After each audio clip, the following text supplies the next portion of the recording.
til dem af jer, der ikke har været om bag ved at kigge og se. Ja, det har I ikke kunnet, fordi han kommer jo altid til at se med grejerne.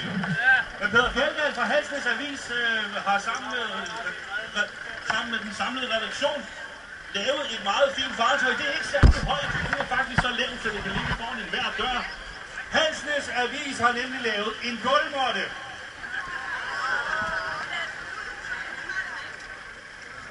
Ja, det må der halvdelen af jer, der ikke forstå. Det er alle dem, der ikke bor her.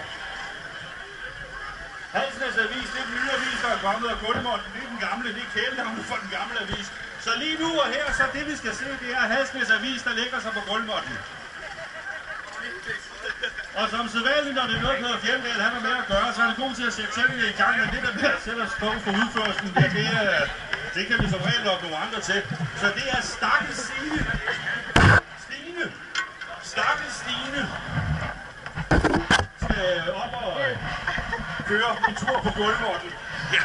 Og så skulle jeg hilse for Peder at sige, at udover at han ikke selv kigger eller tør, så har han rent faktisk udstyret Stine med sådan et kamera oven på hendes hjelm.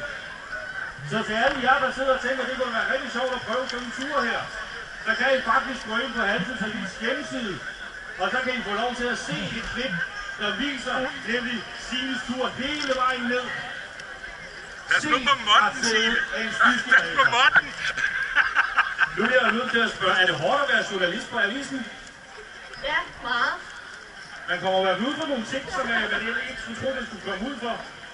Ja, det er noget andet at sidde bag en computer og spille det her. Det her, det er opsøgende journalistik i højeste format. For Halsnæs Avis på en gulvmåtte. Vi siger 3, 2, 1, nu!